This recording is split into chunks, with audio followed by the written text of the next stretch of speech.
Even fresher में Canadian ही क्यों ना हो, उनकी सैलरी 19.5 है। एक लड़की कल आई थी कंपनी में, मैंने पूछा उसके फादर से यार कितने सैलरी पे है, तो बोला कि 19.1। अगर आपको एक्सपीरियंस है, अगर कनाडा की एक्सपीरियंस है 1 ईयर का भी, तो आपकी वेज बढ़ जाएगा, आपके घंटे की बढ़ जाएगी सैलरी। अगर आप गल्फ एक्सपीरियंस है और फॉरेनर वर्कर में भी है आपका, तो उसमें भी आपकी बढ़ जाएगा वेज का। यानी हेलो दोस्तों, नमस्कार। कनाडा में हर प्रोविंस के हिसाब से सैलरी अलग होता है। काफ़ी दोस्तों का कमेंट्स था कि कनाडा में फैक्ट्री वर्कर की सैलरी कितनी मिलती है, तो इसलिए मैं सोचा कि थोड़ा सा एक वीडियो बना दूं। हालांकि इस पर मैंने चर्चा कर रखा है पहले से, लेकिन सोचा फिर एक बार, काफ़ी लोगों के कमेंट्स था, वीडियो बना दूं। तो दोस्तों डिपेंड ये नहीं है कि कनाडा में सैलरी कितनी है, डिपेंड ये है कि आप किस प्रोविंस में आ रहे हो। ओंटारियो में आ रहे हो, क्यूबेक में आ रहे हो, या मॉन्ट्रियल में आ रहे हो। ये सब प्रोविंस के हिसाब से, चूँकि कनाडा बहुत बड़ा है और हर प्रोविंस के हिसाब से इसकी अलग अलग वेज होती है, अलग अलग घंटे की सैलरी होती है। सबसे अच्छा, हालांकि एक चीज़ और मेंशन कर दे रहा हूँ, कल मैं एक पाजी से मिला था जो हमारी कंपनी में मटेरियल लेके आए थे, बड़ा ट्रक ड्राइवर थे। तो मैंने उनसे चर्चा किया कि पाजी आपका कितना सैलरी बचता है ट्रक ड्राइवर में। तो बता रहे थे, बहुत अच्छी सैलरी बता रहे थे। बोल रहे थे कि देखिए हम जो है कुछ टैक्स, यहाँ पे देखो दोस्तों, टैक्स बहुत ज़्यादा लगता है। आपसे मैं शॉर्टकट बातें बता दे रहा हूँ। टैक्स मेरे महीने का 1 लाख रुपया लगता है, मैं अपनी बातें बता रहा हूँ। इंडियन मनी 1 लाख रुपया मेरा टैक्स जाता है, टैक्स बहुत ज़्यादा जाता है यार। तो बता रहे थे कि कुछ पैसा $3000 जो है के आसपास वो कैश ले लेते हैं, तो और बाकी पैसा जो है वो वेज के हिसाब से लेते हैं। तो बता रहे थे कि 15 दिन में 2 वीक में वो $1800 से $2000 कमा लेते हैं।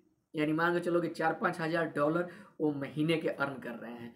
तो मिनिमम बता रहे थे, मैक्सिमम और बढ़ जाता है 1000-2000। अब डिपेंड करता है कि ट्रक ड्राइवर की ज़्यादा दूर की अगर है तो उस हिसाब से उनकी सैलरी बढ़ती है, लेकिन मिनिमम बता रहे थे कि $4-5 हज़ार महीने के वो कमा लेते हैं। अब बात करते हैं कि सैलरी और वेज क्या है। तो दोस्तों मैंने उनसे पूछा कि यार मॉन्ट्रियल में क्या है, वहाँ पे क्या वेज मिलता है वर्कर का, या जो भी लोग कंपनी में जो काम करते हैं, या फिर नॉर्मल रेस्टोरेंट में या फिर और जगह जो काम करते हैं, उनकी वेज क्या है। तो बता रहे थे कि बहुत कम है यार, 16, 17, 18। हमसे पूछे कि आप लोगों कितना है, हमें क्या भाई, इंडियन जितने भी हैं सबका 20 से ऊपर है। $20, $21, $22, $23, $24 तक घंटे की हम लोगों को मिलता है। बता रहे थे यार सैलरी तो बहुत बढ़िया है। तो वही बात है दोस्तों, ये बातें बहुत इंपॉर्टेंट है कि आप किस प्रोविंस में हो। ये इंपॉर्टेंट नहीं है कि क्या वेज है, आप कितना करते हो घंटे की। तो ये आपको देख देख के आना है कि आप जो है, आप कौन से में, ओंटारियो प्रोविंस में आ रहे हो तो अच्छा है। यहाँ पे हमारी कंपनी में 19.5। इवन एक चीज़ और बता दे रहा हूँ, यानी $19 है। तो यार उससे तो बढ़िया इंडियन लोग हैं यार, सबका 20 से ऊपर है हम लोगों का। 22, 23, 24, मैक्सिमम 24 है, इससे ज़्यादा नहीं है हमारी कंपनी में। ओवरऑल एक सिनेरियो आपको दोस्तों मैं बता दे रहा हूँ कि फैक्ट्री वर्कर महीने का 2 से 2.5 लाख रुपया कमा लेता है। अब डिपेंड करता है, आप ये लोग, आप ये मत पूछिएगा कि ये कैसे किस तरह से। अब डिपेंड करता है कि आपका खर्चा कितना है। आप जोड़ लेना 22, 23, 24 पे कितना आप कमा लेते हो घंटे का। सप्ताह में 40 घंटे काम होता है, यानी 5 दिन काम होता है। 8, 5, 40 घंटे का काम होता है। 2 दिन रेस्ट होता है।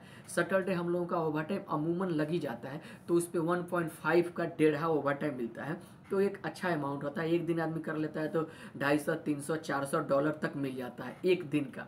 तो आप समझ लो कि 4 अगर सैटरडे है तो मिल गया। कभी कभी ऐसे भी नॉर्मल 1-1 घंटा मिल जाता है, तो उस हिसाब से सैलरी हो जाता है। अच्छा, 2-2.5 लाख 3 लाख लोग मिनिमम कमा लेते हैं, बचाने की बात बता रहा हूँ। अब डिपेंड करता है कि दोस्तों आप खर्चा कितना कर रहे हो। अब यार कमाई अठनी खर्चा रुपया, वही बातें हो गई, तो फिर मज़ा नहीं आता है। अब खर्चा आप कितने करते हो ये पर दोस्तों, अभी मैं अपने रूम में हूँ तो यहाँ तो हीटर चलता है। हीटर बोले तो कूलिंग अभी बंद करके आदमी हीट में करता है। बाहर जाओगे अभी आपको मैं दिखाऊंगा तो आप दंग रह जाओगे। स्नोफॉल बहुत ज़्यादा गिर रहा है। हालांकि स्नो में एक खासियत है कि टेम्परेचर कम हो जाती है, ठंडी भी कम लगती है। बहुत ज़्यादा स्नो है यार। अब ये सिलसिला मार्च अप्रैल तक चलेगा। मार्च तक अमूमन तो चलता ही है, अप्रैल तक तो लगभग नॉर्मल हो जाता है। तो ये एक चीज़ है दोस्तों। तो अगर कोई मेरा दोस्त अगर ओंटारियो प्रोविंस में है तो मेरे से कांटेक्ट कर सकता है, मेल कर सकते हो। मैंने 1-2 आदमी को अप्रोच भी किया है, शायद हो सके कि उनकी जॉब लग जाए, क्योंकि अभी हमारी कंपनी में रिक्वायरमेंट है। और एक चीज़ और दोस्तों बता देना है, बार बार के कमेंट्स आप लोग फिर ये मत कीजिएगा कि भाई साहब हमारा लगाइए। जो कनाडा में फ़िलहाल रह रहे हैं वर्क वीज़ा में या ओपन वर्क वीज़ा में, उनके लिए ही ये बातें हैं दोस्तों। मेरे जेब से क्या जाता है यार, अगर किसी का कंपनी लगा दे रहा है तो। यहाँ भाई लोग दर दर की ठोकरें खाता है, दर दर की ठोकरें खाता है। आप यकीन नहीं मानोगे, जो आ रहा है ना उससे पूछो।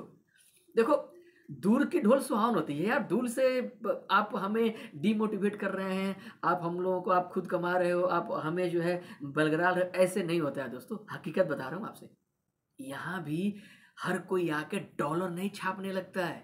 अच्छी कंपनी नहीं है, दर दर की ठोकरें खाते हैं। हमारी कंपनी में है लोग भाई, देख रहे हैं हम लोग खुश किस्मत हैं कि हम लोग डायरेक्ट LMIA पे आए, वर्क वीजा पे आए।